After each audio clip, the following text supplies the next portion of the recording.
الله يعطيك العافية. بيتك هذا يا حج؟ نعم. نعم من البيت.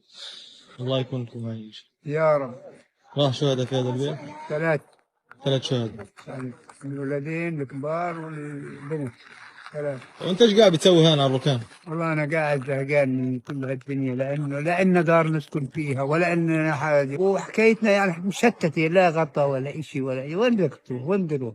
فبقعد عند على حجرات داري أفضل، حتى لو كانوا اليهود يقتلوني أنا كمان فيه. مش هتطلع من البيت يعني؟ لا مش هطلع من البيت أنا إن شاء الله بإذن الله.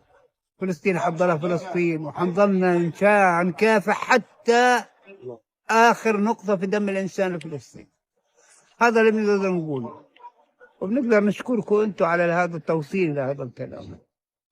واجبنا والله. هذا واجبكم، حياك الله.